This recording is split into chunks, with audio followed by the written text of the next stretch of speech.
नमस्कार दोस्तों, क्विस्ट for hub में आप सभी का स्वागत है।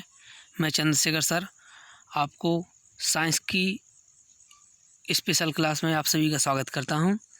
यह क्लास साइंस की सभी प्रकार के exam SSC, CGL, railway, group D, science की एनीवन कोई सी भी एग्ज़ाम हो, किसी भी प्रकार के लेवल का, इसमें सिंपल से लेकर के हार्ड लेवल तक सभी प्रकार के क्वेश्चनों का हम अध्ययन करेंगे। ठीक है, तो हम आगे की ओर प्रोसीड करते हैं।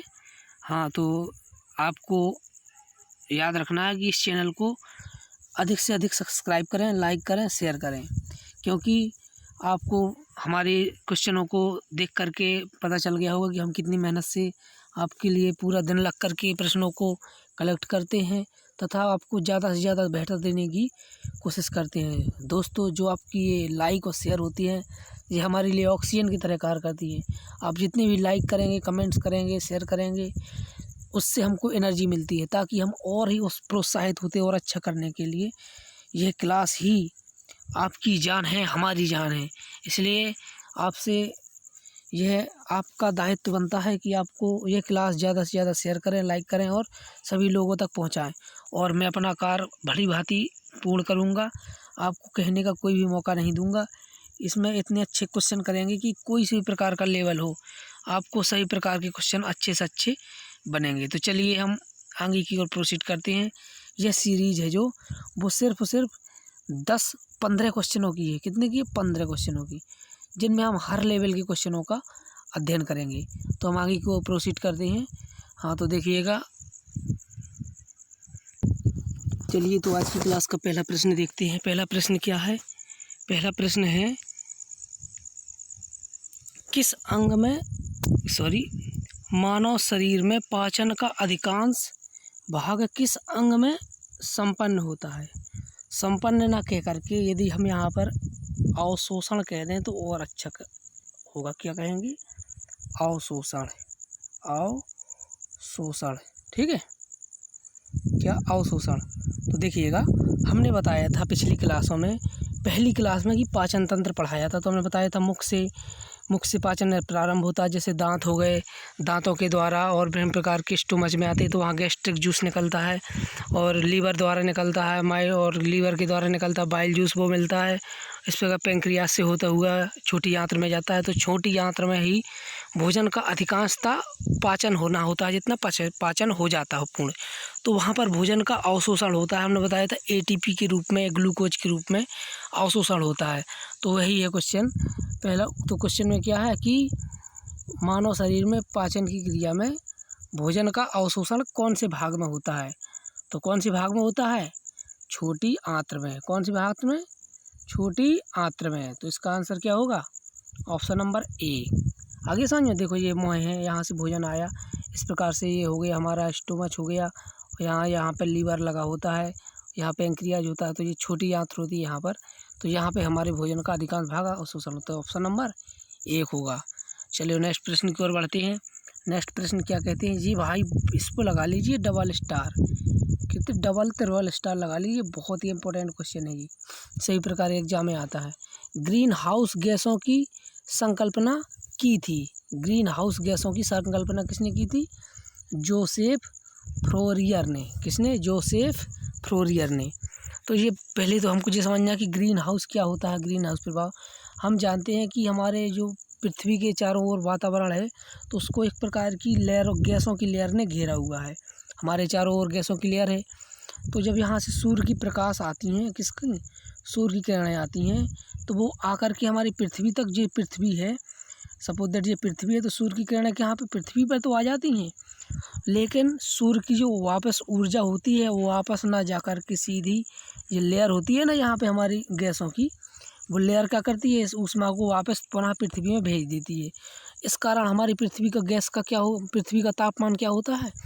बढ़ता जा रहा है। इसी कारण ग्लोबल वार्मिंग होती है। तो ये ग्रीन हाउस गैसें होती हैं, जो हमारे वातावरण को गर्म करने का क्या करती हैं?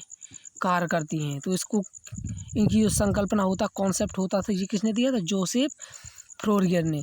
तो हमको यहाँ पे याद रखना है कि जो ग्रीन हाउस गैसें कौन कौन सी होती हैं? एक होती है कार्बन डाइऑक्साइड। कौन सी होती है? कार्बन डाइऑक्साइड, इसका फार्मूला होता है CO2, लिख लीजिएगा, प्लस NH4 भी होती है, कौन सी, NH4। इसको क्या कहते हैं, अमोनिया, क्या कहते हैं, सॉरी क्या कहते हैं, मीथेन। क्या कहते हैं, अमोनिया नहीं, अमोनिया तो NH3, क्या होती है, मीथेन। देखिए पहले नंबर पर होगी कार्बन डाइऑक्साइड, मीथेन। और एक होती है क्लोरोफ्लोरोकार्बन, CFC, इसकी फुल फॉर्म क्लोरोफ्लोरोकार्बन। हम जानते हैं फ्रिज होती है ना, हमारे फ्रिज होती है, AC होती है, एयर कंडीशनर, तो उनसे जो गैस निकलती है वो होती है CFC, उसको कहते हैं क्लोरोफ्लोरोकार्बन। ये सारी की सारी गैसें होती है हमारे वातावरण के ऊपर, क्या होती है, एक परत के रूप में एकत्र हो जाती हैं, जिससे सूर्य की किरणें पृथ्वी पे तो आ जाती हैं, लेकिन यहाँ से वापस नहीं जाने देती, इसलिए पृथ्वी का वातावरण गर्म होता है। ये कॉन्सेप्ट किसने दिया था, जोसेफ फ्लोरियर ने। तो हमको ये समझ में, हमको आशा है कि आपको ये समझ में आ गया होगा। चलिए नेक्स्ट प्रश्न की ओर प्रोसीड करते हैं। नेक्स्ट प्रश्न क्या है, नेक्स्ट प्रश्न है बेटा, मनुष्य के शरीर में हृदय को एक बार धड़कने के लिए कितना समय लगता है, ये है अच्छा क्वेश्चन। मनुष्य के हृदय को धड़कने के लिए कितना समय लगता है, तो देखिएगा, हम सभी को पता है कि हमारा जो होता है ना हृदय, वो 1 मिनट में कितने, 1 मिनट में 72 बार धड़कता है, ये तो सभी लोग जानते हैं। तो देखो सेकंड में अपने निकालना है, क्योंकि सेकंड में तो 1 मिनट में कितने सेकंड होते हैं, 60 सेकंड। और कितने बार धड़कता है, 72 बार। कितनी बार, 72 बार। तो हमको क्या पूछा है कि कितना समय लगता है, तो समय पूछा है, तो मिनट है, तो इसको क्या करेंगे हम, 60 का क्या करेंगे, जी हमारा क्या है, देखो 72 बार है, तो पूछा है एक बार धड़कने में, तो 72 का क्या करेंगे, 60 में क्या कर देंगे, भाग कर देंगे। क्या कर देंगे, 60 में क्या कर देंगे, 72 से भाग, तो हमको पता चल जाएगा कितनी बार धड़कता है। तो हम इस प्रकार जब इनको काटेंगे तो क्या आएगा, 0.8 और करके 0.82 ऐसी कुछ करके आएगा। तो हमारा आंसर कौन सा होगा, ऑप्शन नंबर बी। कौन होगा, ऑप्शन नंबर बी। हमको पता चल गया नहीं, 1 मिनट में क्वेश्चन ऐसे भी आता है कि मनुष्य का हृदय है जो 1 मिनट में कितनी बार धड़कता है, 72 बार। 1 मिनट में कितने सेकंड होती है, 60 सेकंड होती है। तो एक बार कितने धड़ेगा, तो 60 में 72 का क्या कर देंगे, भाग कर देंगे, तो 0.8 सेकंड आ जाएगा। तो हमारा एक बार में कितना समय लगता है, 0.8 सेकंड। तो ये प्रश्न अच्छे से समझ में आ गया होगा कैसे निकालना है, इसमें कुछ नहीं था, बस सिंपल था। चलिए नेक्स्ट प्रश्न की ओर बढ़ते हैं। नेक्स्ट प्रश्न है, जंतुओं में होने वाली फूट एंड माउथ रोग किसके कारण उत्पन्न होता है, ये होता है, बताइए, जीवाणु के कारण, कि विषाणु के कारण, कि प्रोटोजोआ के कारण, कि इनमें से सभी। तो पहले हम जो समझाते, जो फूट एंड माउथ होता है ना, तो आपने देखा कि जो बरसात के सीजन में जो जंतु होते हैं, तो उनका मुँह में जो दाने दाने जैसे बहुत सारे निकल आते हैं जंतुओं में, वो कहलाता फूट। माने होता फूट मतलब खिलना, या फिर इस प्रकार का कहा जाए दाने दाने से होना, एंड माउथ माने मुँह में। तो जो होता है वायरस के कारण, किसके कारण, वायरस। जो आपको पता है कोरोना एक प्रकार का ये भी वायरस है, तो वायरस के कारण होता है। जो प्रोटोजोआ से, तो जो होता है वायरस से। जो प्रोटोजोआ है, प्रोटोजोआ से होता है मलेरिया, याद रखना। जो मलेरिया बुखार होता है वो किसके कारण होता है, प्रोटोजोआ के कारण होता है। और जीवाणु के कारण तो बहुत सारी बीमारियाँ होती हैं, ठीक है। जैसे हमको क्या कहते हैं, सपोज दैट कोई, और इसके वायरस के कारण और भी देख लीजिए, वायरस के कारण हमको क्या एड्स हो गया, ये वगैरह ये सारी होती हैं, ठीक है। तो ये क्वेश्चन अच्छे से समझ में आ गया। याद रखना, प्रोटोजोआ के कारण होता है मलेरिया। कुछ मच्छर के द्वारा लगा देती। मच्छर क्या होता है, वाहक होता है, ले जाने का कार्य करता है। कोई समुद्र जो बीमारी के कण होते हैं, कण कहा जाए, या फिर जो होते हैं जिसके द्वारा फैलता है, वो जीव होता है, उनको ले जाने का कार्य करते हैं मच्छर, ठीक है। मादा एनोफिलीज मच्छर, लेकिन होता किससे, प्रोटोजोआ होता है, ठीक है। तो नेक्स्ट क्वेश्चन की ओर प्रोसीड करते हैं। नेक्स्ट प्रश्न हमारा क्या है, प्रश्न नंबर है अगला। इसमें क्या कहते हैं अगले प्रश्न में, इनमें से कौन सा पादप घास कुल में नहीं आती, मतलब ग्रास फैमिली। घास मतलब क्या होता है, ग्रास इंग्लिश में कहते हैं, फैमिली मतलब कुल होता है। तो ग्रास फैमिली में कौन नहीं आती, तो हमेशा रखना जो घास कुल होता है उसमें 3 चीज़ें तो बिल्कुल कंठस्थ होनी चाहिए, कांस, बांस और घास। क्या, कांस, बांस, घास, ये घास परिवार के सदस्य हैं। तो गेहूँ, कांस में देखा होगा आपने, गांठें गांठें होती हैं, पोला होता है बीच में, गेहूँ पोला होता है, तो उसी प्रकार का है। घास तो आ ही गया है। और जौ भी हो तो जौ में भी देखना बीच में छिद्र होता है। तो कांस, बांस, घास, जौ, गेहूँ, ये सारी की सारी घास फैमिली के, लेकिन जो राई है ये इस फैमिली का नहीं है। ये क्रूसीफेरी का जो आपको फैमिली पढ़ाएंगे तो बता देंगे हम। तो इसका आंसर कौन सा होगा? ऑप्शन नंबर कौन सा होगा? ऑप्शन पूछा नहीं है, पूछा है कौन सा नहीं है, तो कौन नहीं है? राई नहीं है, इसलिए ऑप्शन नंबर सी सही होगा। चलिए नेक्स्ट प्रश्न की ओर बढ़ते हैं। और नेक्स्ट प्रश्न देखिए, नेक्स्ट प्रश्न ये दोबारा रिपीट हो गया है। आगे की ओर बढ़ते हैं हम, आगे की ओर। नेक्स्ट प्रश्न है, नेक्स्ट प्रश्न ये है इम्पोर्टेंट, इस पे लगा लीजिए फूल पत्तियाँ, गार्डन जो भी लगाना हो आप सब कुछ लगा लीजिएगा। मोस्ट इम्पोर्टेंट है, पेस मेकर का संबंध होता है। पेस मेकर देखिए कि सुनने में नाम कितना अच्छा है। आपने हृदय तो सुना ही होगा, मनुष्य में हृदय होता है ना, मुट्ठी के आकार का होता है। किस प्रकार का? मुट्ठी का आकार का। आप दिल तो जानते हैं। इस प्रकार से इसमें 4 भाग होते हैं। हृदय में कितने भाग होते हैं? 4। इस प्रकार से ऐसे कुछ बना होता है, इस प्रकार से ऐसे कुछ होता है, ऐसे ऐसे ऐसे कुछ ऐसा बना होता है हृदय, ऐसे होता है हृदय। ठीक है, समझाने के लिए। तो इसमें कितने भाग हो गए? 1 2 और ये बटा होता है तो यहाँ पे ये 3 और ये 4 भाग होते हैं। तो क्वेश्चन आता है तो मनुष्य के हृदय में कितने चैम्बर होते हैं? तो 4 होते हैं। अच्छे समझ में आ गया। तो जो पेस मेकर होता है ना, यहाँ पे लगा होता, कहाँ पे? हृदय की ऊपरी भाग में लगा होता है, यहाँ पे पेस मेकर। ठीक है, पेस मेकर का काम क्या होता है? जो हृदय की धड़कन होती है ना, लब और डब की आवाज़ आती है हृदय में, तो जो हृदय की जब धड़कन होती है तो उसको कंट्रोल करने का कार्य करती है कौन? Pacemaker. तो इसका आंसर कौन होगा? ये तो ऑप्शन नंबर बी होगा, हृदय में पाया जाता। इसका काम क्या होता है पेसमेकर का? हृदय की जो बीट होती है ना, धड़कन होती है, उसको रोकने को, उसको कंट्रोल करने का काम होता है। जब किसी कारण हृदय फेल होता है ना, तो बाहर से पेसमेकर डालते हैं, तो हृदय नहीं बदला जाता, उसमें पेसमेकर हो जाता है खराब, तो उसको परिवर्तन कर दिया जाता है, उसमें बाहर से लगा दिया जाता है। तो इसका ऑप्शन नंबर आगे समझ में कौन सा होगा? हृदय। तो नेक्स्ट प्रश्न है, निम्न में से द्वि निषेचन पादप वर्ग का एक खास लक्षण है। मतलब जो सीधी बात है, कुछ ऐसे पादप होते हैं जिसमें आप निषेचन तो जानते हैं। सपोज दैट ये मेल हो गया, तो मेल से क्या आता है? स्पर्म आता है। और फीमेल से क्या आता है? अंडाणु या ओवम। ये दोनों मिलकर के क्या बनाते हैं? ये क्रिया कहलाती है फर्टिलाइजेशन। फर्टिलाइजेशन की क्रिया होती है तो क्या बनता है? जाइगोट बनता है। और ये जाइगोट आगे बढ़ करके क्या बनाता है? यही भ्रूण का निर्माण करता है, बच्चा बनता है। पौधों में कहा जाए तो जाइगोट बनता है, जाइगोट के पौधा बनता है। तो इस प्रकार से यही होती है निषेचन की क्रिया। तो निषेचन की क्या होती है? जब एक बीज मिल करके, स्पर्म मिल करके, एक ग्रेन मिल करके, एक अंडाणु मिल करके क्या करते हैं? निषेचन की क्रिया के द्वारा क्या बनाते हैं? जाइगोट बनाते हैं। इस क्रिया को कहते हैं निषेचन। अब द्वि निषेचन को मतलब कहा 2 बार निषेचन होना। सपोज दैट ये अंडा है, ये आवृत बीजियों में होता है। कौन से? आवृत बीजियों। इसको इंग्लिश में कहते हैं एंजियोस्पर्म। क्या कहते हैं? एंजियोस्पर्म। इसका मतलब ये कौन में होता है? एंजियोस्पर्म इंग्लिश में कहते हैं, हिंदी में कहते हैं आवृत बीजी। तो ऐसे होता कैसा है इसको अच्छे से समझिए, बहुत इंपॉर्टेंट है ये सब पद्धति क्या है? अंडा है। क्या है? अंडाणु है। ये अंडाणु है। इसके अंदर होता है एक केंद्रक बीच में, इसके अंदर केंद्रक होता है। उसमें क्या होते हैं? 2 केंद्रक होते हैं। कितने होते हैं? 2 होते हैं केंद्रक। इसको कहते हैं द्वितीयक केंद्रक कहते हैं। क्या कहते हैं? द्वितीयक केंद्रक कहते हैं। केंद्रक हम बता चुके अच्छे से, पौधों में होते हैं जी। केंद्रक बता चुके, कोशिका में होता है। तो द्वितीयक केंद्रक होता है बीच में, और एक और इसके बाद अंडाणु होता है यहाँ पर। कहाँ पे होता है? अंडाणु। अब बाहर से जो ग्रेन होती हैं, पौधों में ग्रेन्स होते हैं, ठीक है, या मेकर कहा, मतलब जो मेल में क्या होते हैं? स्पर्म होते हैं मनुष्यों में, और उनमें ग्रेन होते हैं। तो 2 ग्रेन आते हैं, पोलन ग्रेन। कितने आते हैं? 2। एक पोलन ग्रेन इस अंडे से मिलता है, ये एग है, और जो एग से पोलन ग्रेन मिलता है, तो इससे क्या बनता है? जाइगोट। क्या बनता है?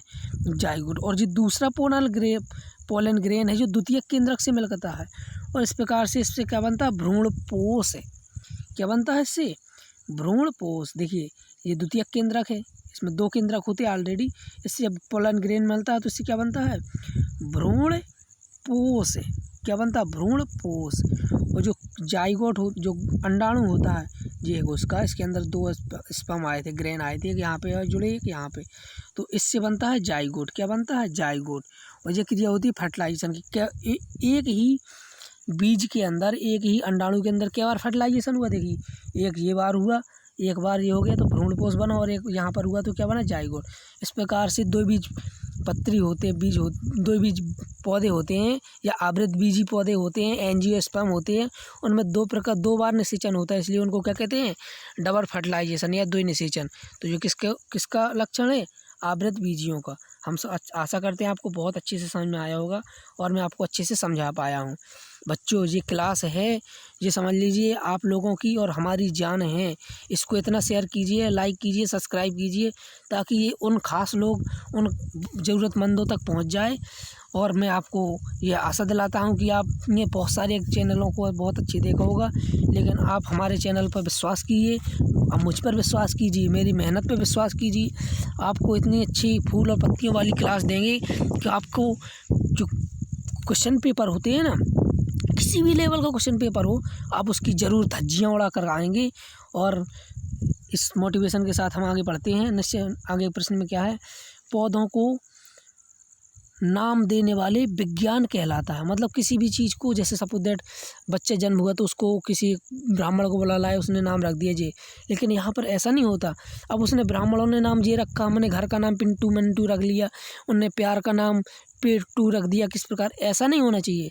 तो इस प्रकार की एक संस्था बनी, क्या IUCN, क्या बना, IUCN एक संस्था बनी। उसने क्या किया, एक ऐसा नाम रखा जो पूरे देश में, पूरे वर्ल्ड में एक हो, ताकि उसको नाम के पर उसमें कोई विवाद उत्पन्न ना हो, उसको आसानी से प्राप्त किया जा सके, समझा जा सके। इसलिए उसको एक नाम दिया, ठीक है। उस नाम देने का कार्य कौन, उसका जो नाम देती है संस्था, उसको कहते हैं टैक्सोनॉमी। क्या कहते हैं, टैक्सोनॉमी। मतलब जो टैक्सोनॉमी है, इसी के अंतर्गत हम क्या करते हैं, पौधों को नामकरण करते हैं। तो टैक्सोनॉमी को हिंदी में क्या कहते हैं, वर्गीकी। हिंदी में क्या कहते हैं, वर्गीकी। इसके अंतर्गत 2 कार्य होता है। टैक्सोनॉमी में 2 कार्य होते हैं। नंबर 1 होती है, उसको क्या करते हैं, नामकरण देना, और पहले उसको वर्गीकरण करना। सपोज दैट हमने कहा कि जैसे सपोज दैट हम अब अच्छे से समझा चुके, जो कांस बांस घास है, तो नाम तो 3 दिए हमने, कांस अलग नाम दिया, घास अलग दिया, बांस अलग दिया, लेकिन वो उनका वर्गीकरण एक ही फैमिली में तो किया हमने, एक ही साथ तो अध्ययन किया कि ये क्या कहते हैं, इस फैमिली के अंतर्गत आएंगे, तो आप इसको याद रख लीजिए। तो ये इसका वर्गीकरण हो गया। तो वर्गीकी के अंतर्गत होता है नामकरण और वर्गीकरण। तो वर्गीकी होती है, उससे क्या करते हैं, पौधों को नामकरण करते हैं। तो ये पौधों को नाम देने वाले विज्ञान को क्या कहते हैं, वर्गीकी की कहते हैं। क्या कहते हैं, वर्गीकी। और इसमें पौधों के नाम होते हैं ना, वो हमेशा वो 2 में होते हैं। कितने, 2 नामों में होते हैं। नंबर 1 होता है जीनस, क्या होता है, नंबर 1 जीनस, और एक होता है स्पीसीज। क्या होता है, स्पीसीज। जीनस और स्पीसीज, ठीक है। जाति, स्पीसीज मीन्स होता है जाति, और जी क्या होता है, उपजाति। ठीक है, क्या होती है जी, उपजाति और जाति, जो होती है इसके आधार पर देते हैं जीनस और स्पीसीज के रूप में। अब ये आपको रट्टा मानना पड़ेगा इसमें। वयस्कों में श्वेत रुधिर कणिकाओं तथा लाल रुधिर कणिकाओं का औसत अनुपात क्या होता है। जैसे हम कहा जाए, आप जानते हैं अमोनिया हो गया NH3, तो इसमें हाइड्रोजन और नाइट्रोजन का अनुपात कहा जाए तो नाइट्रोजन 1 है और हाइड्रोजन कितने, 3, तो इसको कहा 1:3। इस प्रकार से जो लाल श्वेत रुधिर कणिकाएं और लाल रुधिर कणिकाएं, इसमें पूछा श्वेत रुधिर कणिका यदि 1 है तो लाल रुधिर कणिकाएं कितनी होगी, 700 बनेंगी। यदि जब 1 श्वेत रुधिर कणिकाएं बनेगी ना, तो समय पे 700 लाल रुधिर कणिकाएं बन जाएंगी। अब आप लोग अच्छे से समझ चुके होंगे कि श्वेत रुधिर कणिकाओं की संख्या कम होती है और लाल रुधिर कणिकाओं की संख्या अधिक होती है। बच्चों, जो श्वेत रुधिर कणिकाएं होती हैं ना, इन्हीं की थोड़े हमको क्या कहती है, रोग प्रतिरोधकता क्षमता हमारे शरीर में विकसित होती है। और जो कोरोना वायरस चल रहा है ना बहुत, तो इसको रोका तो अभी कोई जा नहीं सकता। आप जानते हैं कि इसका भी कोई टीका विकसित नहीं हुआ है, सभी देश बहुत परेशान हैं। आप लोग तो जानते ही है कि अमेरिका जो विश्व गुरु है, विश्व का चौधरी है, वो बहुत ही इस समय परेशान है।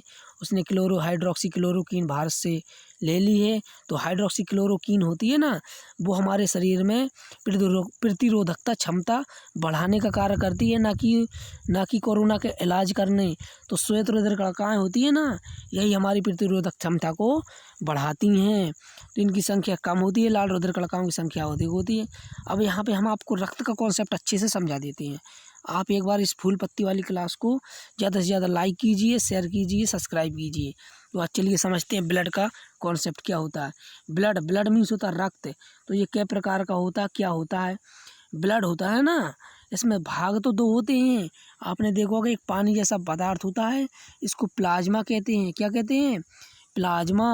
और जो होती कणिकाएँ होती ना, और जो रक्त होता है तो रक्त कणिकाएँ होती हैं। प्लाज्मा होता 60% और रक्त कणिकाएँ होती 40%।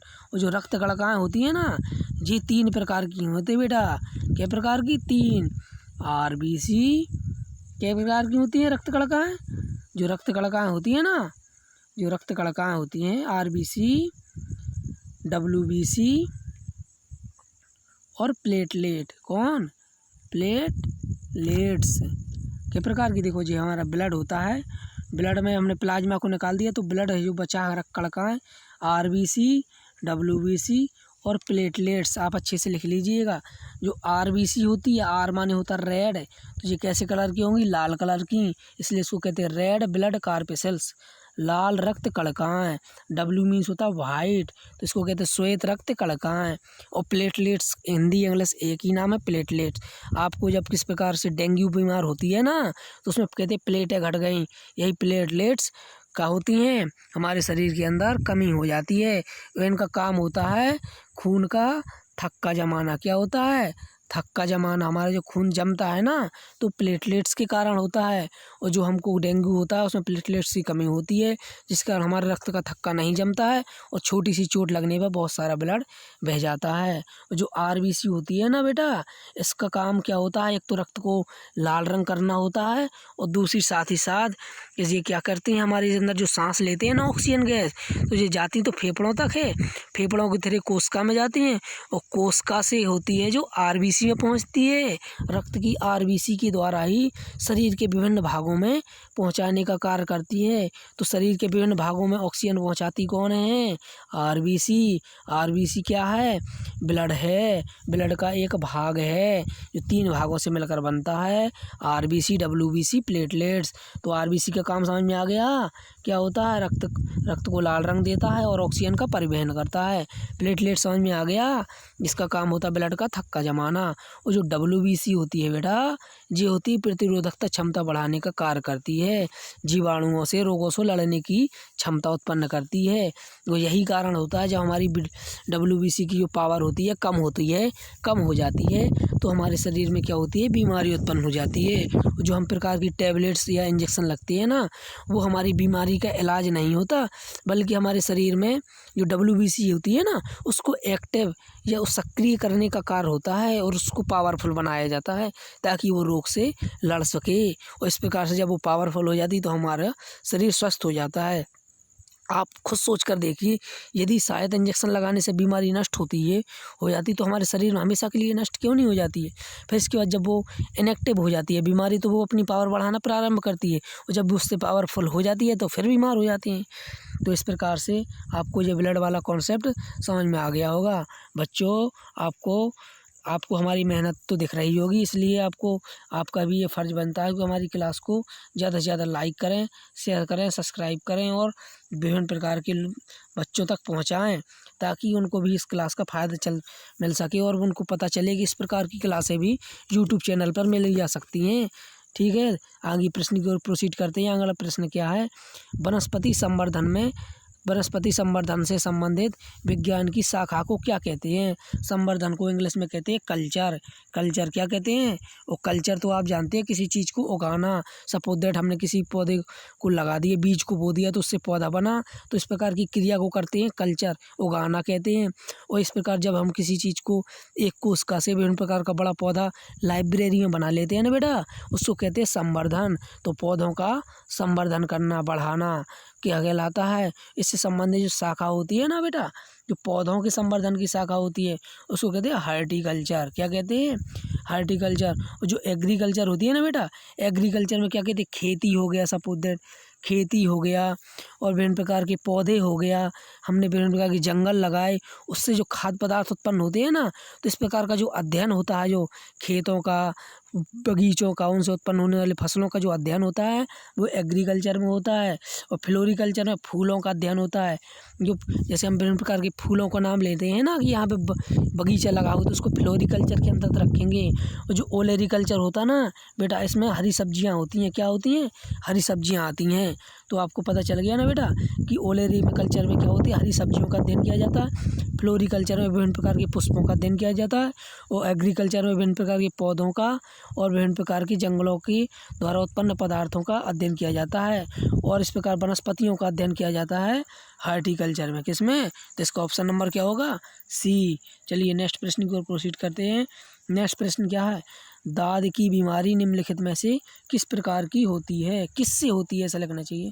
तो आपको 2-3 बीमारी याद रखना हमेशा। दाद, खाज, खुजली। कौन कौन? दाद, खाज, खुजली। ये तीनों की तीनों बीमारी बेटा किससे होती हैं? फंगस से होती है। ये इंग्लिश में कहते हैं फंगस, हिंदी में कहते हैं खवा। कौन कौन सी? दाद, खाज, खुजली। वो हम पहले बता चुके कि जो प्रोटोजोआ होता है ना बेटा, प्रोटोजोआ से हमको क्या होती है? मलेरिया। मलेरिया का वाहक कौन होते हैं? हमारा एनाफिलीज मच्छर। और जो डेंगू होता है ना उसका क्या होता है? एडीज मच्छर के द्वारा होता है। ठीक है। और वायरस होता है ना जो कोरोना वायरस, आप तो जानते ही है ये चीन के हर माल क्या होता है? लोकल होता है।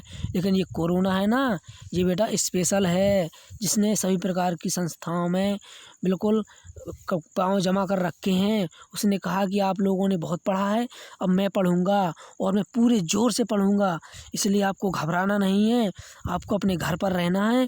आपको पता होना चाहिए कि इस प्रकार की जो मेहनत वाली क्लास है ना, जो आपकी जान है, इस क्लास को ज़्यादा से ज़्यादा लाइक कीजिए, सब्सक्राइब कीजिए और लोगों को भेजिए और बहुत ही अच्छे से मन से लगा कर पढ़िए।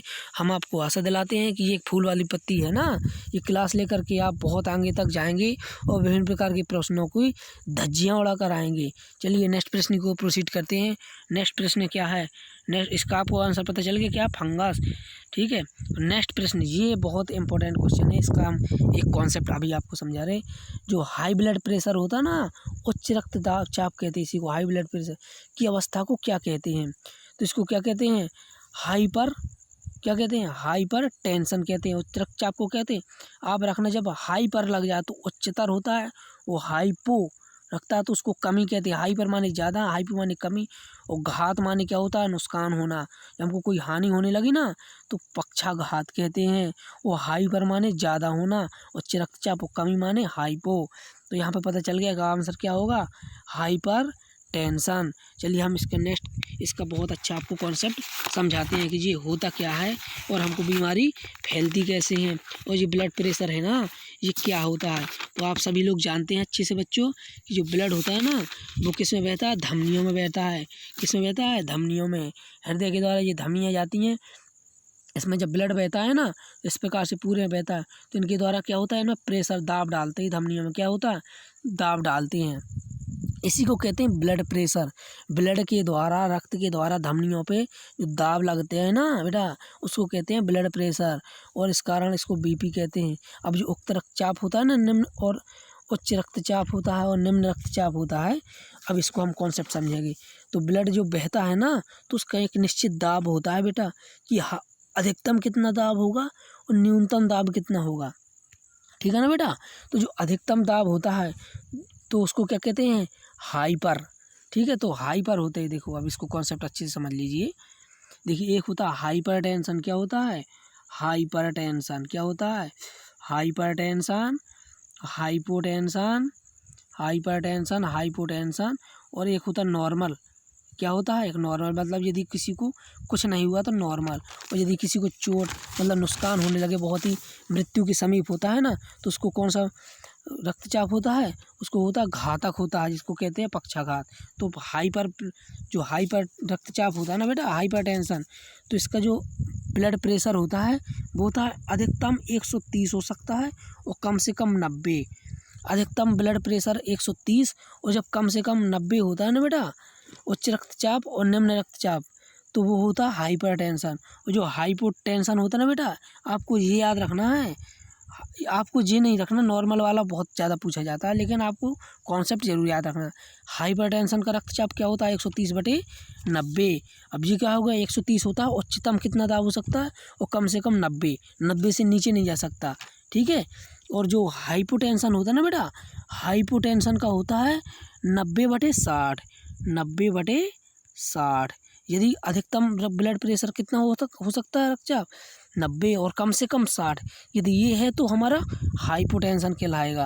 और जो नॉर्मल होता है ना बेटा, नॉर्मल होता है 90 से 120 होता है। 90 से 120 क्या होता है, 90 से 120 होता है बेटा, लिख लेना। 90 अधिकतम कितना हो सकता है 120, क्या होता है अधिकतम होता है 120 और कम से कम 90। तो ठीक है बेटा, जो नॉर्मल होता है वो 90 से 120, इसको अच्छे से लिख दीजिएगा। कम से कम हो सकता है 90 और अधिक 120। और जो हाइपर टेंशन होता है ना बेटा, वो हाइपर होता है 130 से 90। और जो 90 से 60 होता है ना बेटा, वो हाइपोटेंशन होता है। और यदि हम 180 से ऊपर पहुंच जाएगा ना बेटा जब, तो वो होता है हमारा घातक। ठीक है, ये होता है घातक, जिससे हमको चोट हो सकती है, मतलब मृत्यु भी हो सकती है हमारी ब्लड प्रेशर। तो आपको ये ब्लड प्रेशर पता चलेगा। हाइपरटेंशन क्या होता है, इसका जो मापांक कितना होता है, हाइपरटेंशन इसको अच्छे से समझ लीजिए। जिन लोगों को अच्छे से ना लिख पाए हो ना समझ पाए हो ना, तो बेटा इसको रिवाइज करके दोबारा क्लास को अच्छे से देख लीजिएगा और नोट पेन लेकर के बैठिएगा। ये प्रश्नों की जो व्याख्या होती है ना बेटा, प्रश्न तो हमने 15 लिए हैं, लेकिन इससे प्रश्नों के बहुत सारे आपको प्रश्नों के उत्तर स्वेच्छा से मिल जाएंगे। चलिए तो हम आगे की ओर प्रोसीड करते हैं। नेक्स्ट प्रश्न क्या है, नेक्स्ट प्रश्न है विषाणु वृद्धि करते हैं। क्या विषाणु वृद्धि करते हैं? विषाणु मीन्स वायरस, तो आप कोरोना वायरस तो जानते ही है, इसलिए विषाणु बहुत ही इंपॉर्टेंट हो जाता है। तो जो कोरोना आप जानते हैं अच्छे से कि बताया गया था सर्वेक्षणों के द्वारा कि जो कोरोना वायरस है ना, वो गर्मियों में ख़त्म हो जाएगा, या उनकी जो ख़त्म तो नहीं होगा पूर्ण रूप से, लेकिन वो कम फैलेगा, क्योंकि उनकी जो वृद्धि दर होती है ना, वो क्या होती है, शुष्क अवस्था में रुक जाती है। तो विषाणु वृद्धि किस में करते हैं, नमी में, अर्थात पानी में। इसलिए कहा गया था हम लोगों से कि जो गर्म पानी को पिया जाए ताकि कोरोना से सुरक्षित रहें। ठीक है बेटा, तो इसका आंसर क्या होगा, पानी में। चलिए नेक्स्ट प्रश्न को प्रोसीड करते हैं। नेक्स्ट प्रश्न क्या है, मनुष्य के मुख्य श्वसन अंग क्या होता है? श्वसन मीन्स होता है सांस लेना बेटा। तो हम सांस लेते तो मुख से हम क्या करते हैं, सांस में ऑक्सीजन गैस अंदर लेते हैं और CO2 को क्या करते हैं, कार्बन डाइऑक्साइड को बाहर निकालते हैं। लेते तो कौन सी है, ऑक्सीजन, और CO2 बाहर निकालते हैं। तो हम जो ऑक्सीजन लेते हैं ना बेटा, ये मुख से और नाक के द्वारा ये क्या कहते हैं, अंदर की जा कर के हमारे फेफड़ों में पहुंचती है। कहाँ पे पहुंचती है बेटा, फेफड़ों में। फेफड़े कितने होते हैं हमारे, 2 फेफड़े होते हैं, एक लेफ्ट होता है, एक राइट होता है और एक लेफ्ट होता है।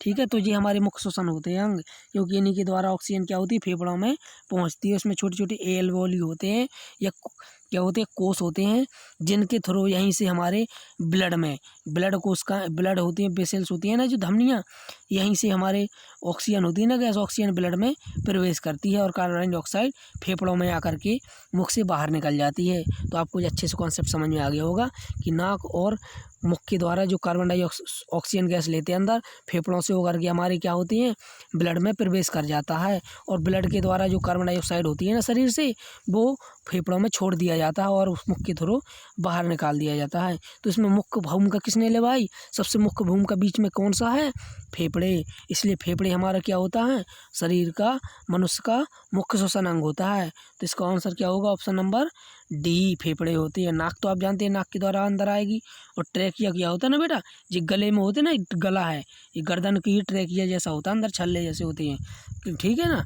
चलिए नेक्स्ट प्रश्न की ओर प्रोसीड करते हैं। चलिए इस प्रकार से हमारे ये 15 क्वेश्चन सॉल्व हुए। चलिए आज का हमने एक नया प्रोग्राम बच्चे आप लोगों को लॉन्च किया है, उसका नाम क्या है, रसायन दर्शन। क्या नाम है बेटा, रसायन दर्शन। ये हम आपके लिए आज नया प्रोग्राम लेकर आए हैं यहाँ से। इसके अंतर्गत हम क्या पढ़ेंगे, मेंडलीफ की आवर्त सारणी। इसके बारे में हम आपको थोड़ा जी आपको देख लीजिए। मेंडलीफ भाई साहब हैं, ये कौन है, मेंडलीफ भाई साहब हैं। इन्होंने विभिन्न प्रकार के जो तत्व होते हैं ना, उनको एक सीरीज में और उनको क्रम वाइज लगाया कि इसके बाद ये आएगा, इसके बाद ये आएगा, और उनको विभिन्न प्रकार के क्रम में लगा करके उनके गुणों के आधार पर उनको वर्गीकरण किया। और जो कुछ तत्व उनको नहीं मिले, और इनने आगे भविष्यवाणी भी कर दी कि ये तत्व हो सकते हैं, इसलिए उनको जगह खाली करके नेक्स्ट एलिमेंट्स को, तत्वों को वर्गीकृत किया। इसलिए इनकी सारणी को क्या कहते हैं, आवर्त सारणी। इसलिए इनके नाम पर होगी मेंडलीफ की आवर्त सारणी। चलिए तो अब आवर्त सारणी के बारे में को हम ज़रा देखते हैं और उसको जानने की कोशिश करते हैं। चलिए बेटा, चलिए देखिए ये है इस प्रकार की मेंडलीव की आवर्त सारणी। तो मेंडलीव की जो आवर्त सारणी है ना बेटा, वो 4 भागों में बाँटी हुई है। ये 2 इसको क्या कहते हैं, जो इस प्रकार हम चलते हैं ना इस ओर की, ऐसे एक ये हो गया, फिर जे, फिर जे, फिर जे, ये तथ्य है ना इस प्रकार से। यदि हम इस प्रकार की चलते हैं तो उसको कहते हैं पीरियड। पीरियड क्या कहते हैं, पीरियड। ये बेटा वो पीरियड नहीं है क्लास वाला, ये पीरियड मीन्स होता है आवर्त। क्या होता है, हिंदी में कहते हैं आवर्त। तो पीरियड क्या होती है, जब हम दाएं से, जी क्या बायां है लेफ्ट है और ये राइट है, जी क्या हमारा राइट, जो बाएं से दाएं जाते हैं ना बेटा, तो उसको कहते हैं पीरियड। और जब ऊपर से नीचे की ओर चलते हैं तो इसको क्या कहते हैं, इसको कहते हैं वर्ग। क्या कहते हैं, वर्ग। और इंग्लिश में कहा जाए तो क्या कहते हैं, ग्रुप। तो नीचे की ओर चलते हैं तो ग्रुप होते हैं, और लेफ्ट से राइट की ओर चलते हैं तो क्या कहते हैं, आवर्त होते हैं। तो बेटा इनको याद रखेंगे आप। तो चलिए अब एक प्रश्न और यहाँ पे याद हो गया। तो जो वर्ग होते हैं ना बेटा, जो वर्गों की संख्या होती है, वर्गों नीचे की ओर चलती, इनकी संख्या होती है 8। आप अच्छे से कंठस्थ याद रखेंगे। वर्गों की संख्या कितनी होती है बेटा, 8। जो आवर्तों की संख्या होती है ना बेटा, ये होती है 7, एक कम होती है। इनकी संख्या कितनी होती है, 7। आप अच्छे से याद रखेंगे, आप गिन भी सकते हैं 1 2 3 4 5 6 7। कितने आवर्त हो गए। आप ये मत समझिए कि ये है तो, लेकिन ये देखिएगा ना आप यहाँ पे खाली है ना, इसके बाद ही ये तथ्य रखे गए हैं, फिर ये खत्म हो गए, इसके बाद यहाँ से स्टार्ट होंगे। आप देखिए यहाँ पे क्या लिखा, 56, 57, 58, 71, फिर ये 72। ठीक है, इसी प्रकार यहाँ 86 है ना बेटा, 88 है ना, इसके बाद 89, यहाँ देखिए 103, फिर 104। इस प्रकार से इसी के भाग हैं। तो आवर्त कितने हो गए बेटा, 7। वर्ग है ना बेटा, जी हमारे 8 हैं। कितने हैं, 8 हैं। अब आपको चलिए इनके बारे में थोड़ी अध्ययन करेंगे। जो पहला वर्ग है ना बेटा, पहला, इसको कहते हैं, आप नोट रख लीजिएगा, अच्छे से नोट कर लीजिएगा, नोट पेन लेकर के बैठा कीजिए को क्लास में। चलिए आप देखिए, पहले आवर्त को क्या कहते हैं बेटा, आवर्त की बात कर रहे हैं, वर्गों की नहीं कर रहे, आवर्त की इस ओर चलते हैं। पहले आवर्त को आप अच्छे से लिख लीजिएगा, अति लघु आवर्त कहते हैं। क्या कहते हैं, अति लघु आवर्त। इसमें तथ्यों की संख्या कितनी है, 2। कितनी है, देखिए एक ये रखा है और एक यहाँ पे ये रखा है, तथ्यों की संख्या 2 है, अति लघु आवर्त। फिर दूसरे और तीसरे को क्या कहते हैं, जो अति लघु है, और जो दूसरा और तीसरा क्या है, लघु आवर्त। इसमें तथ्यों की संख्या कितनी है, 8। देखिए 1 2 3 4 5 6 7 8। कितने हैं, 8। तो दूसरे और तीसरे आवर्त में कितने तथ्य हैं, 8। इसको क्या कहते हैं, लघु आवर्त। और तीसरा और चौथा होता है ना बेटा, इसको कहते हैं लघु आवर्त। क्या कहते हैं, लघु आवर्त। इसमें कितने तथ्यों की संख्या है, 18। आप गिन सकते हैं।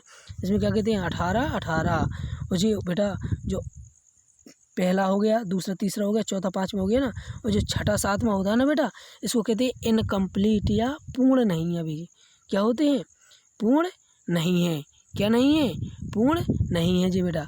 ठीक है, इसको 32 भी गिन सकते हैं आप, 32 तथ्य हैं, लेकिन ये पूर्ण नहीं है। ठीक है, चलिए अब नेक्स्ट प्रश्न की ओर प्रोसीड करते हैं। आपको ऐसा भी कह सकते हैं, छठवें आवर्त को दीर्घ आवर्त कह सकते हैं, और इसको अति दीर्घ भी नाम दे सकते हैं। ठीक है, लेकिन अभी तथ्य इसमें और भी रखे जा सकते हैं। चलिए और आगे देखिए, इसमें और थोड़ी अध्ययन करते हैं। अब देखिए, जो अब इसमें ब्लॉक हैं, क्या ब्लॉक, इसमें ब्लॉक कितने हैं, इसमें 4 ब्लॉकों को बांटा गया है। इस आवर्त सारणी को कितने ब्लॉकों में, 4 ब्लॉकों में बांटा गया है। चलिए कहाँ कहाँ ब्लॉक हैं, देखिए ये 2 वर्ग हैं, आवर्त हैं, वर्ग है ना, सॉरी ग्रुप है ना, ये वर्ग 1 और 2, इनको कहते हैं, क्या कहते हैं, एस ब्लॉक। क्या कहते हैं, एस ब्लॉक, पहले और दूसरे। अब हम वर्ग की बात कर रहे हैं बेटा, खड़ी लाइन हो गई, इनको क्या कहते हैं, एस ब्लॉक। और ये है ना यहाँ पे 6 के हैं, 1 2 3 4 5 6, ये 6 है ना बेटा, यहाँ तक ये 6, इनको कहते हैं पी ब्लॉक। इनको क्या कहते हैं, पी ब्लॉक। तो 2 कितने हो, 2 वर्ग किस में हो गए, एस ब्लॉक में, 3 क्या हो गए बेटा, पी ब्लॉक में। और ये है ना बेटा, बीच में ये यहाँ पर ये है, ये बेटा, ये हमारा है डी ब्लॉक। क्या है, डी ब्लॉक। इसमें देखिए कितने वर्ग हैं, 1 2 3 4 5 6 7 8 9 10। तो डी ब्लॉक में कितने बेटा वर्ग हैं, 10 वर्ग हैं। इस प्रकार से एक ब्लॉक होता है एफ ब्लॉक। क्या होता है, एफ ब्लॉक। जी हमारा डी ब्लॉक हो गया, एफ ब्लॉक होता है ना बेटा। इसमें क्या आवर्त जी है, 2 वर्ग हैं, 1 2, इनको क्या कहते हैं, एफ ब्लॉक। एक का नाम है लेंथेनाइड, एक का नाम है एक्टिनाइड। ठीक है, इस प्रकार से ब्लॉक कितने हैं, 4 ब्लॉक हैं। एस ब्लॉक में 2 हैं, पी ब्लॉक में 6 हैं, डी ब्लॉक में 10 हैं, और एफ ब्लॉक में 2 हैं। इस प्रकार से 4 ब्लॉकों में बांटा गया है। वर्ग कितने होते हैं बेटा, वर्ग हमने 8 बताए, और जो वे होते हैं ना आवर्त, आवर्तों की संख्या कितनी होती है बेटा? 7 होती है। पहले आवर्त को अति लघु, दूसरे को कहते हैं, दूसरे तीसरे को लघु, चौथे को क्या कहते हैं? चौथे पाँचवें को कहते हैं दीर्घ, छठवें को अति दीर्घ भी कह सकते हैं। ठीक है बेटा, आइए आगे की ओर चलते हैं, आगे की ओर थोड़ी नेक्स्ट प्रश्न की ओर देखते हैं। अब नेक्स्ट प्रश्न में क्या होते हैं बेटा? हम थोड़ी और इसको अध्ययन करेंगे। अब इसके लिए थोड़ी आप अध्ययन करने के लिए इतना ध्यान रखिएगा, जो आवर्त सारणी पहले बनाई थी ना सबसे पहले मेंडलीफ ने, उसको कहते हैं मेंडलीफ की आवर्त सारणी। तो मेंडलीफ की आवर्त सारणी में कुल कितने तत्व रखे गए थे? ये प्रश्न मोस्ट इंपॉर्टेंट क्वेश्चन है, इसको आप नोट करके रखिए, दिमाग में रखिए। तो जो मेंडलीफ की मूल आवर्त सारणी थी ना बेटा, उसमें क्वेश्चन रखना कि मूल आवर्त सारणी पूछे। यदि आधुनिक आवर्त सारणी है तो उसमें अलग क्वेश्चन का आंसर हो जाएगा। तो मूल आवर्त सारणी में तत्वों कितने रखे थे? 63 तत्व थे। ठीक है बेटा, इसके बाद आप आगे चलेंगे तो जो मूल तत्व हो गया। अब इसके बाद जो आवर्त बनाई थी ना, तो इनको परमाणु क्रमांक होते बेटा और परमाणु भार होते हैं थोड़ी। तो परमाणु क्रमांक और परमाणु भार आप समझ लीजिए क्या होता। सपोज दैट जो कोई तत्व है, यदि हम यहाँ पे कोई संख्या लिख दें 2 और यहाँ पे रख दें 4, तो ये बेटा जो नीचे होता है ना बेटा, ये परमाणु क्रमांक होता है, और जो ऊपर लगा रहा होता है ये परमाणु भार होता है। तो जो परमाणु भार होते हैं ना बेटा, उनके आधार पर मूल आवर्त सारणी को मेंडलीफ ने बनाया था। यदि इसका एक है परमाणु भार, इसका कितना भी, इसका परमाणु भारों के आधार पर इनका कम फिर ज़्यादा इस प्रकार से। लेकिन एक मोजले आए, फिर कौन आए भाई? मोजले आए। मोजले ने कहा ये मेंडलीफ की आवर्त सारणी वो अच्छी तरह से नहीं कन्फर्म कर पाए, इसलिए मोजले ने परमाणु क्रमांक की खोज की। फिर किसकी की? परमाणु क्रमांक की खोज। तो क्वेश्चन आता परमाणु क्रमांक की खोज किसने की? मोजले ने। तो परमाणु क्रमांक की खोज करने के बाद मेंडलीफ को अपने जो नियम था ना बेटा, उसको बदलना पड़ा, और उसको नाम क्या किया? परमाणु क्रमांक के आधार पर उन्होंने फिर आवर्त सारणी की रचना की, और उसको क्या कहा गया? मेंडलीफ की आधुनिक आवर्त सारणी। और उसके प्रकार से जो आधुनिक नियम होते ना बेटा, देखिए जो मूल आवर्त सारणी थी उसका नियम क्या होता था? उसका नियम था तथ्यों के भौतिक तथा रासायनिक गुण। बेटा इसको अच्छे से लिख लीजिएगा, हम दोबारा बोलते रहे। तथ्यों के भौतिक तथा रासायनिक गुण, उनके गुणों के क्या होते हैं? गुणों को कह देना, ये तो परमाणु भार कह सकते हैं। तथ्यों के भौतिक तथा रासायनिक गुण, उनके परमाणु भारों के आवर्ती फलन होते हैं। क्या होते हैं? आवर्ती फलन। अब आपको आवर्ती नहीं बेटा समझ में आ रहा होगा कि ये आवर्ती होता क्या है। चलिए हम यहाँ पर समझा दे रहे। आवर्ती क्या? आवर्ती, आवर्ती का मतलब होता है किसी भी चीज़ को क्रम से आना। उसके बाद सपोज दैट 1 आया, 1 के बाद 2 आया, 1 के बाद 3 आया, इस प्रकार जो 4 आया, इस प्रकार ये क्रम आया ना बेटा, उनके गुण है ना ये। अब जो गुण के आधार पर तत्व आते रहते हैं ना, इसको कहते हैं आवर्ती। क्या कहते हैं? आवर्ती। तो इसको कहते हैं तत्वों के भौतिक तथा रासायनिक गुण, उनके परमाणु भारों की क्या होते हैं बेटा? आवर्ती फलन होते हैं। तो इसको क्या कहते हैं? जो मूल नियम था, इसके बाद जब मोजले ने परमाणु क्रमांक की खोज की ना बेटा, तो उन्होंने फिर संशोधन करके परमाणु क्रमांक के आधार पर नियम दिया। उसको क्या क्या? मेंडलीफ आवर्त सारणी का आधुनिक नियम। आधुनिक नियम क्या था? परमाणु क्रमांक के आधार पर। किस पे? परमाणु क्रमांक के आधार पर। किसमें था बेटा? परमाणु क्रमांक। उसमें क्या कहा गया? तथ्यों के भौतिक तथा रासायनिक गुण, उनके परमाणु क्रमांकों के आवर्ती फलन होते हैं। तो आपको अच्छे से ये समझ में आ गया होगा कि मेंडलीफ की आवर्त सारणी के बारे में। अभी थोड़ी थोड़ी बताया बेटा। जो अंतिम है ना जी, अंतिम, इसको कहते हैं जीरो वर्ग भी कहते हैं। क्या कहते हैं? जीरो ग्रुप भी कहते हैं, शून्य ग्रुप भी कहते हैं, क्योंकि इसमें सारी की सारी अक्रिय गैसें हैं। कौन सी गैसें बेटा? अक्रिय गैसें। मतलब जी ऐसी गैसें हैं जो कहीं भी रख दीजिए किसी से भी क्रिया करती हैं ना बेटा, किसी को कुछ देती हैं न लेती हैं, ना इलेक्ट्रॉन देती हैं न लेती हैं, इसलिए अक्रिय गैस कहते हैं। और बेटा जो है ना, जो आर्गन है ना बेटा, यही आर्गन गैस का ही उपयोग जो विद्युत बल्ब होता है ना, अपन विद्युत बल्ब जलाते हैं, उसमें किया जाता है। क्योंकि जो टंगस्टन धातु होती है ना बेटा, ये किसी से क्रिया ही नहीं करती। अक्रिय गैसें तो उसमें रखती है तो उससे क्रिया नहीं करती हैं, और वो जलता रहता है, और उसमें अक्रिय क्या कहते हैं? उसमें वातावरण उत्पन्न करता है ताकि वो अच्छे से जल सके। ठीक है, इसलिए उसमें आर्गन का प्रयोग करते हैं। जो बेटा हीलियम गैस है ना, तो जो गोताखोर होते हैं ना बेटा, जो क्या कहते हैं, समुद्र के नीचे ऑक्सीजन सिलेंडर लेकर के जाते हैं, यदि ज़्यादा नीचे ले जाएंगे ना बेटा तो ऑक्सीजन जम जाएगी, इसलिए उसमें अक्रिय गैस मिलाकर हीलियम भर के ले जाते हैं, और उससे क्या होती है? वो शरीर के अंदर आसानी से प्रवेश करती रहती है। तो आपको ये अच्छे से, आपको ये समझ में कैसा सेशन आपको कैसा लगा, कैसा समझ में आया, आप ज़रूर बताइए। और जी मेंडलीफ भाई साहब हैं आपको, और ये भी बताइए कि जो रसायन दर्शन है ये आपको कैसे लगा। ठीक है बेटा, तो आपको लिए धन्यवाद। तो आपको आपका ये फ़र्ज़ बनता है कि अब इस क्लास को लाइक करें, शेयर करें, सब्सक्राइब करें और ज़्यादा से ज़्यादा लोगों को जोड़ें और बताएं बेटा कि ये फूल पत्ती वाली क्लास भी यहाँ पर चलती है, जहाँ पर अनेक प्रकार की लेवलों के प्रश्नों को लिया जाता है। ठीक है बेटा, तो धन्यवाद, thank you so much, thank you.